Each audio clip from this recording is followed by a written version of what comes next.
George Floyd died in Minneapolis, but Massachusetts is not immune, and there are calls for change. 5 Investigates' Mike Beaudet takes a look at the data.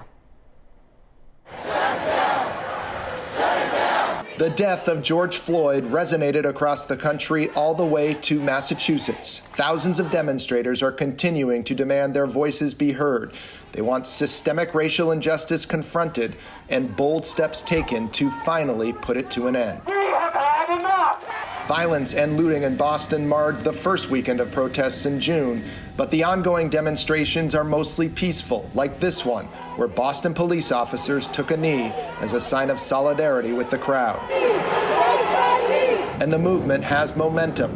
Boston Mayor Marty Walsh has now declared racism a public health crisis. The health impacts of historic and systemic racism are clear in our COVID-19 case numbers, and the impacts go far beyond the current crisis. And Governor Charlie Baker is calling for law enforcement reforms in Massachusetts, including certifying police officers like 45 other states already do. The murder of George Floyd in Minneapolis at the hands of police officers made clear that now is the time to get this done. While Massachusetts has been spared the level of violence between police and protesters that's unfolded in other states, mistrust of police along racial lines hits home here too. They were punching me, kicking me, throwing objects on me. This video shows Springfield police arresting Shazam Suarez in a liquor store in 2016.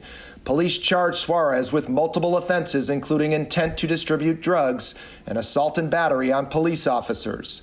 Suarez does have a criminal record and was under investigation at the time. Michael Gillingham is Suarez's attorney. No matter what anyone's record, no one deserves to be treated like what happened in that video. Springfield police insist their officers did nothing wrong, but all the charges from that day were eventually dismissed. It was malice, it was evil. I don't think that should happen to anybody. We may never know if Suarez's race played a role in the incident, but there's no doubt that black and brown people not only believe they're treated differently by police, but that the research backs it up. We've obtained new data about one measure, traffic citations, that validates the concerns and frustrations that many people are voicing. We analyzed more than 500,000 citations issued last year by police departments all over the state, and the disparities are clear. 7% of Massachusetts' population is black, yet 14% of the citations were issued to black drivers. Black drivers were criminally cited 18% of the time, compared to 13% for white drivers, who were more likely to be given a warning. A large disparity is also seen when it comes to police searching drivers, with black drivers twice as likely as whites to be searched after a traffic stop. And we found similar disparities for Hispanic drivers. Our new analysis, similar to what we found in 2017 when we analyzed state police data. We found black people twice as likely as white people to be searched after being stopped by state police, while Hispanic people were almost 3 times as likely as white people to undergo a search of their vehicle. We suffer from what I like to call liberal exceptionalism.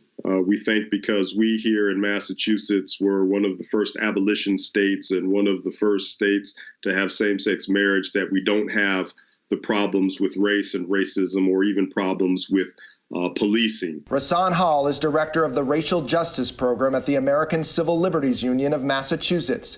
He says he's very concerned about Boston police field interrogations and observations. While the number of people being stopped is dropping, the data shows 69% of people subjected to a stop last year were black, compared to 25% white. Boston police say finding racial disparities is more complex than those numbers alone, but not everyone agrees. Stops and frisks are disproportionately higher in black communities and loop in and include black and brown people who are not involved in criminal activity and still have to be subject to the disrespect, the harassment, the unjustified stop, and the disruption to their lives by police. I represent predominantly a district of color. My biggest neighborhoods are Dorchester and Mattapan, and I often say this is where the inequities are alive and well. Boston City Councilor Andrea Campbell is the first black woman to ever serve as council president. She's released a 9-point plan to increase accountability, transparency, diversity, and justice in the city's policing system. And it's going to require all of us, including our white brothers and sisters, to understand race and racism and then to mobilize around these reforms that are critical. Among the reforms, removing police from schools, which she says feeds the school-to-prison pipeline. It's a subject we investigated in 2017, finding hundreds of Massachusetts students had been arrested in school for nonviolent offenses like disturbing school assembly and disorderly conduct. In Boston, 24% of the arrests were for nonviolent offenses. In Brockton, 43%. And in Worcester, 45%. And the numbers don't include hundreds more students who were not arrested but still charged criminally. Since then, criminal justice reforms passed on Beacon Hill have reduced school arrests, but advocates say that doesn't go far enough. Last school year, Boston School Police arrested 114 students. Most of our young people who are interacting with the police in school will ultimately be permanently entangled with the criminal justice system. That's a problem. So it starts early, this criminalization of students. Campbell is a former education attorney who handled school discipline cases. She says the officers must go. I think we need to repurpose them into counselors. We need more guidance counselors. We need more social workers. We need more nurses. All those wraparound supports that are critically important to the development of a young person, many of those do not currently exist in our schools. People are fed up. People want change. And as a profession, law enforcement, we should support anything that's reform-minded. Branville Bard is commissioner of the Cambridge Police Department, who says he welcomes thoughtful reforms that protect the public. Being a black man, how does that inform what you do here in this department in this moment?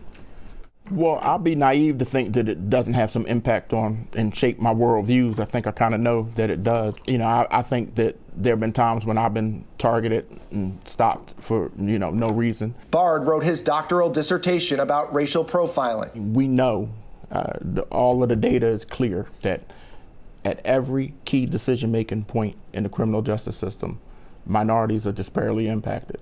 Some of us don't want to acknowledge that fact for some reason. I think that some of us think that it means that we're racist instead of we're part of a system that is undergirded with racism. Prosecute the police! No justice, no peace! Counselor Campbell says this time seems different, and all the talk needs to turn into real action. I'm not accepting no. And so I'm going to keep pushing and pushing for these reforms to be a reality. And just a short time ago, we were able to speak with Boston Police Commissioner William Gross about policing and reform. Here is his conversation with Mike Beaudet. This doesn't seem like an easy time to be a police officer. What are you telling your officers about that? You have to keep the officers motivated. First and foremost, the actions of a few are not indicative of all of us. There's a lot of anger out there directed toward police. Yes. Is it justified? Yes, but not at all of us. People are angry because every year that law enforcement goes forward, every year we take a couple steps forward, and then we'll have an incident like in Minneapolis, and it just keeps setting us back. How can the Boston Police Department be a part of solving this problem? So I'm glad you asked that. The way we can be a part of it is to be transparent, show what we're doing for police reform.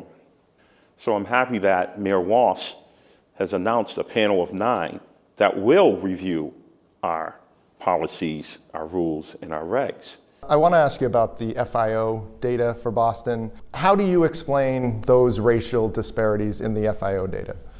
I can, and this isn't the only study. 5% of the individuals that we interacted with were responsible for 40% of the data.